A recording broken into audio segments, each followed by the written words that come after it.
We're doing everything within our power here in Manitoba and working with our national counterparts to make sure that our industry is educated and then ultimately providing alternate options for them to be able to continue to pay their staff in a timely manner while not utilizing software that obviously is not operated or managed efficiently. Jeffrey says it's not clear where the missing money is. The Bank of Canada says it is concerned the company called XTM failed to safeguard the cash. It hasn't responded yet to CBC's requests for comment.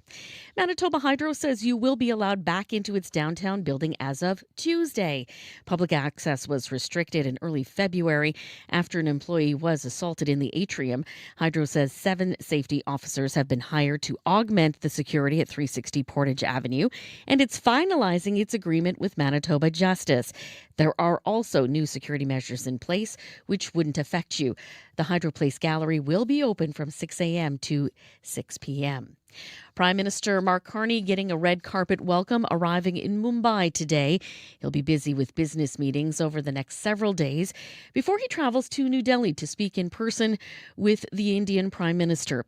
The issue of whether India is still engaged in the kind of foreign interference leading to the recent diplomatic crisis between our two countries is threatening to overshadow the economic goals of the trip. There have been accusations about India's involvement in acts of violence and intimidation targeting Canadian Sikhs. And finally, in sports, 2 Canadian curlers are looking to carve a place in history. Cody Tanaka of BC is believed to be the first Asian skip at the country's National Men's Curling Championship, which begins today. Team Ontario's Jaden King is believed to be the first black skip to compete at the Brier. The first draw is set for this evening. Again, many highways in the area are closed as a result of the blustery conditions, so keep on top of Manitoba 511. That does include the perimeter. All right. Thank you very much, Julie. You're welcome. Julie Buckingham there with your CBC local news. And a reminder, if you have a tip out there, what you're seeing out on the roads, on the highways, our commuter line 204-788-3093. During our call-in today, we're talking about speed limits. Well, why? Because the City of Winnipeg, if it has its way, drivers will have to reduce their driving, their speed limits on residential areas and some other streets. City is recommending lowering the default speed limit from 50 to 40 kilometers per hour. What do you think? We want you to share your thoughts on the idea. 204-780-0893, 204-780-0893. Text us at 204-588-7355, 204-588-7355. If you're watching on our CBC Manitoba YouTube channel, you can put some comments there as well as on TikTok. So hoping to get a conversation going on about this. We're going to get to our call in just a minute, but we have to talk about the forecast because as Julie mentioned there, Riley, we have a number of highway closures, visibility, slippery conditions out there. The temperature dropped so drastically today. Yeah, I think we dropped, Marjorie, about 5 or 6 degrees between 8 and 9 o'clock this morning. We were at +2 and we suddenly dropped to -4 or -5 in the city, depending on which weather station you were looking at. So quite a drastic drop even between the hours of 8 and 9. And that temperature, as that cold front has pushed through, has really just continued to fall from there with that wind picking up, gusting right now 60 to 70 kilometers an hour. There have been some gusts up to 80 reported through the later part of the morning. So as we head into the afternoon here, temperatures continue to fall. Right now, -11 in Winnipeg, Brandon -10, Dauphin, Swan River both at -13, Thompson's at -30, Churchill's at -34. The wind chill factor in Churchill at this hour at -50, which is frostbite on exposed skin in minutes. Not too much better in Thompson and Gillam right now, and we'll start to see that colder air pushing further south as we get high pressure starting to build in northwest of us. And as that slides southward, we'll start to really pull in some of that cold Arctic air right in time for the weekend. So we do have a blowing snow advisory still in place for south central Manitoba, the Interlake into the Red River Valley, the City of Winnipeg, because of the winds, not necessarily because of any precipitation to come in the forecast, but because of the winds that we're expecting into the afternoon. That advisory now dropped into Westman. Still doesn't mean that visibility is perfect, just means that it doesn't quite meet that threshold. So clear skies as we head through the night tonight. A mainly sunny weekend ahead, maybe a few stray flurries overnight into early Monday morning for the south, in particular through the Interlake, and maybe a couple of centimeters of snow yet to come by the time we get into Monday for northern Manitoba. Then the theme as we get through the weekend, temperature-wise, Marge, cool. minus 18 for Saturday, minus 13, maybe a couple of odd snowflakes late day for Winnipeg. And then we're on the way up again Monday, breezy minus 2 and all the way up to the freezing mark by Wednesday. All right. Thank you very much, Riley. You're welcome. CBC weather specialist Riley Lachuk. And of course, Riley will keep you updated throughout the day here on CBC Radio 1 starting at 3 o'clock on Up to Speed. 12:36 now. Traffic in some streets could soon be a little bit slower here in Winnipeg. If the city has its way, Winnipeggers will soon have to ease off the gas pedal when driving in residential areas and some other streets. Right now, the default speed limit is 50 kilometers per hour. But the City of Winnipeg's public service is recommending lowering the default speed limit from 50 to 40 kilometers per hour. The idea comes from a pilot project that started in March 2023 to have safer streets. But how do Winnipeggers feel about these potential changes? Following the news, we got some calls from some people here in Winnipeg. Here's what they had to say. Carol Dubois. I would not like to see the speed limits changed. I think that money could be better used for education purposes. I think the drivers on the road these days are not following the rules of the road like we once were. People aren't signaling. People aren't necessarily letting people in when they want to switch lanes. I think there just needs to be better education all around. Hi there. My name is Lucianne. I do have a problem with people speeding on the streets. I think it's dangerous. However, decreasing it another 10 kilometers isn't going to make a difference if there isn't enforcement. Currently, I live on a street that's 50K. During the winter and during the summer months, it's lowered to 30. The people who are going 70 kilometers an hour in the morning are the same people that go 70 regardless of whether it's a 50 kilometer an hour zone or a 30 kilometer an hour zone. So if we really want to change behavior, we need to provide some fines for this inappropriate behavior that is dangerous. So we want to hear what you think. Should the city lower speed limits on residential streets? Give us a call. Here's the number, 204-7800893, 204-7800893. Text us at 204-588-7355, 204-588-7355. You can also leave your comment on CBC Manitoba's YouTube channel, where we are live streaming right now, as well as on CBC Manitoba's TikTok page. While the idea might be new for many Winnipeggers, we have two guests joining us today. Edmonton already made the change in 2021. Brandon Kwong is the board chair of Paths for People, a pedestrian advocacy group in Edmonton. Good afternoon, Brandon. Hello, thanks for having me. And we also have Ahmed Shalabi, who is a University of Manitoba civil engineering professor and supports the proposed change. Hello, Ahmed. Good to be with you, Marjorie. So, Brandon, I want to start off with you. Edmonton made this change about a few years ago. Why did the city feel that it needed to make this change? It's been about 5 years since we rolled out Edmonton. It was in 2021 that we made that change. And as far as I understand it, I think a lot of the discussion here at that time is similar to the discussion over in Winnipeg, that especially when we're looking at those neighborhood roads and those smaller collector roads, that these are the places where people are out with their families, they're walking their dogs. They're the types of places where if you live in the area, you share that space, and we're looking to increase safety and reduce serious injury and fatality in those areas in particular. Okay, so in Edmonton, the speed limit before the change was 50, and what was it lowered to?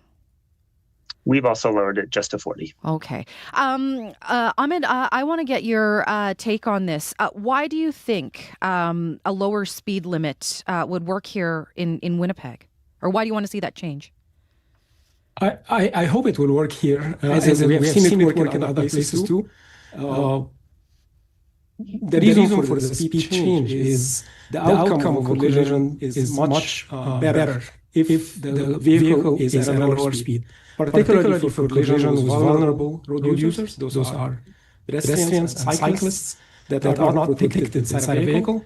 So by lowering the speed, I would hope that will encourage more people to move toward walking and cycling than currently, and that would be a safer environment for them to do so. Okay, we are talking to Brandon Kwong, who joins us from Edmonton. He's the board chair of Paths for People, pedestrian advocacy group in Edmonton. Edmonton lowered their speed limits to 40 about 5 years ago. And we're speaking with Ahmed Shalabi, who is with the University of Manitoba Civil Engineering Department and supports the proposed change. We are getting lots of comments on this, so I'm going to try to get as many comments in as possible. But if you want to weigh in, 204-780-0893 is the number to call. 204-780-0893. Text us 204-588-7355, 204-588-7355. And also leave your message on our CBC Manitoba YouTube channel as well as on TikTok. Let's get to our first caller who joins us now on the line. Hi there, Kowalski. Hello, are you there, Kowalski? Yeah, that's me. Hi. What's your take on this? Well, I think that I read recently that at 50 kilometers per hour, an accident involving a pedestrian or vehicle has a 15% survival rate, and that when the speed is lowered to 40, that survival rate can go up to 60 to 75%. So I think something like that needs to be considered because those types of numbers are jarring. Currently, vehicles are enormous now.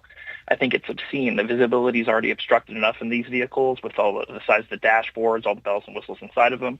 There have been deaths of people on bicycles and pedestrians, and there's just no reason to be driving a vehicle like a missile down a residential area at 50 kilometers an hour. I just cannot possibly understand why anyone would want to drive that fast through a residential area. Kowalski, thank you so much for calling in and sharing your comment. We have this message on YouTube at Total PC says 40 kilometers per hour is terrible. To make roads safe, you teach the people to cross at the corners, not in the middle of the streets. Keep the people off the streets and teach children, plus find the people who jaywalk. Again, if you want to weigh in, 204-780-0893. Text us 204-588-7355. You can also comment on CBC Manitoba's YouTube channel as well as on TikTok. Brandon, I want to get your take on this. What was the transition like when the speed limit changed in Edmonton? What was the reaction from people, and what is it like today there now? Yeah, I think that's a really good question to ask. Here in Edmonton, at the same time that we were changing this default speed limit across the city, we were also running a program neighborhood by neighborhood where we were introducing traffic calming measures in different ways to make those spaces feel more safe for all types of road users. And in that time, we learned a lot. We heard a lot from the people living in those neighborhoods. And we've seen quite drastic reductions in those serious injuries and fatalities. And now 5 years on, to be honest, it really just feels like the new normal. Nobody's talking about speed limits in residential areas, the change from 50 to 40. In fact, the conversation has sort of shifted by this point towards 30. And if that might be a more appropriate area in especially some of the more residential areas. Interesting. So is council there in Edmonton possibly looking at a 30 speed limit? That's something that was discussed 5 years ago when we were looking at making this change. It was considered, and there were a number of groups who weighed in on the change from 50 all the way down to 30. We moved to 40 at that time. It's not an active, it's not on the table at council right now, but it's something that certainly remains on the minds of all city administration departments and all sorts of advocacy groups and road users, and how we continuously make our city better. Ahmed, what do you think are some of the possible challenges that the city could face if it does implement these changes? I know that this is all talk right now. This is a proposal, but what do you think some of the challenges are here for the city to do this? Well, as one of your callers mentioned, it's one thing to have a speed limit on the road and another to have people obey it and follow it and implement it. So there is a lot of in between there in terms of education and awareness and focusing on the benefits. If the city does change to 40 kilometers an hour, what are the benefits? What kind of safety benefits do we expect to have? A lot more. We need to focus on that a lot more than we focus on how much would that delay us or prolong our trip on the road, because we're only talking about the last segment of a trip from an arterial road toward a residential home or something. So that part of the trip is on a collector and a residential street. Some of these streets have no pedestrian facilities. There is no sidewalk and there is no bike path. So the road is shared between all groups. And that's where we see a lot more risk with children walking to school and at the same time vehicles on the same road driving at not inappropriate level of speed. 50 is inappropriate to drive when you have other pedestrians and cyclists on the same stretch of road. Mm-hmm. And I'll ask you this, Ahmed. We're going to try and get to more comments here quickly, but some comments that we've received is we've been at 50 for a very long time here in Winnipeg. Why look at changing this now? Well, we're behind the times in this, and we really need to move to where Edmonton has moved now and other cities in Canada. This move has not started in the last 5 years. It's almost 40 years. Some cities implemented this change 40 years ago. So we need to move toward that so that we can better manage speeds on our roads and make the roads safer for all user groups. We also have another user group that is coming to our streets in terms of e-bikes and e-scooters, which we don't see a lot of them now, but expect to see a lot more in the future. And these travel at a higher speed, and they will still be in conflict with vehicles and with pedestrians. That's why we need to manage the speed for all road users. And in doing so, we improve the survivability of a collision, particularly for the vulnerable groups, for pedestrians and for cyclists. It is 12:47. We have another caller who joins us now on the line. Hi there, Anna. Here. Hi, what's your comment? I really support reducing speed limits down to 40. It's funny, I was just driving through Riverview before I turned on the radio thinking how unnecessary it would be to ever drive 50 in a space like that.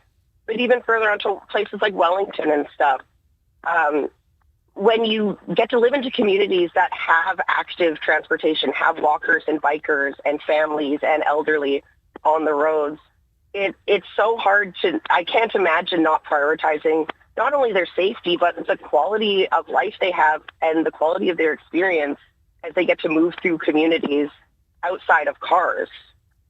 Mm-hmm. Well, Anna, thank you so much for joining us and sharing your thoughts on that. We have a text message from Evan, and Evan says, thanks for the chance to weigh in. I'd love to see speeds reduced, but more than that, I dream of a transportation network that more holistically considers residents and not just cars. I want to be confident that I can send my kids out to bike or walk to a friend's place without worrying about speeding or distracted driving. Lowering speeds is one important evidence-based way to move us forward.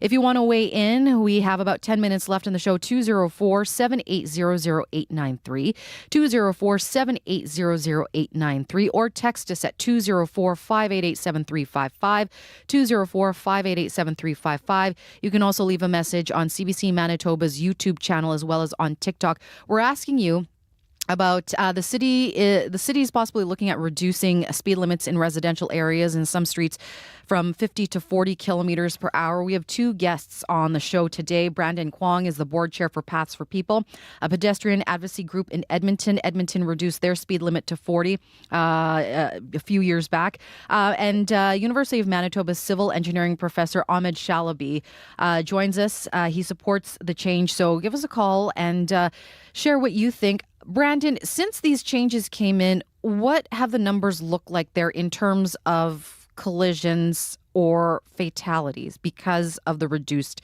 speed limit? Some of our best data in Edmonton comes from a study that the University of Alberta did at the end of 2023. So that was about after 2 years we had made this change. And their data shows across the entire city, we saw somewhere around a 31% decrease in serious injuries and fatalities for all road users. And if you look specifically at those vulnerable road users that Ahmed mentioned, the ones who are outside of cars, 42% decrease in those serious injuries and fatalities, which is incredible. Ahmed, Winnipeg is a very car-centric city. How important is challenging car culture here when we talk about making roads safer? It is quite important for us to do so, but instead of focusing on the reduced speed limit, we have to offer motorists other alternatives. Those other alternatives would be a better transit system, more rapid transit legs, so that users can, or motorists can, shift from driving on the road to taking competitive alternatives. More connected active transportation network, more connected bikeways and walkways, so that we don't need to be walking or cycling in the middle of traffic anymore. So that's really should be the focus in terms of getting more vehicles off the road and kind of countering this car-centric culture. We have a caller who joins us now on the line. Alana joins us. Hi, Alana. Hi, thanks for taking my call. Thank you. What's your comment? So earlier I had heard a speaker say something about using evidence-based practices, and I am all for that. Until I just heard the last person speaking, I was not aware of any evidence that suggested that lowering speeds actually increases safety. And I realize that sounds like it would obviously do that, but I just wasn't aware of evidence that supported it. I like being able to drive 50. I also want everyone and myself to be safe. And it seems to me like reducing the speed limit is really just, it seems to me like it's one of many ways to make the roads safer for pedestrians or cyclists. And I just don't see why. I think that there are other alternatives that allow motorists to be able to drive 50 and for everyone else to be safe. Earlier, someone had mentioned roads where there are not sidewalks, and that's actually a surprisingly large issue in Winnipeg from what I've noticed. Mm-hmm. To me, that seems like it's that's an infrastructure issue. If you ask me, like, people need to walk, obviously. We should have safe spaces for them to walk, and they should never have to walk on the road, I think. But I don't know, in my opinion, I don't think lowering the speed limit is necessarily the answer, or at the least, not on all roads. I also think that some of the responsibility has to go into people using the roads, right? Like, mm-hmm. If I'm cycling, and I do cycle, I use a number of different types of transportation. Like, I need to be responsible for myself, just like a driver needs to. Thank you so much, Alana, for your take. We have a couple of text messages here. Katie message, I think the money could be much better spent creating safer corridors, pathways, and sidewalks for pedestrians so they don't have to walk on residential streets. Unfortunately, the people who don't follow the 50-kilometer speed limit are not going to follow a 40-kilometer speed limit either. And Nicholas says, live on Mulvey in Earl Grey. 2 years ago, they changed Warsaw to 30, and I wasn't initially for it, but since living longer in the area, I'm all for residential streets going 30 to 40. People zoom through all the time using Lilac to cut through from Corden to Grant.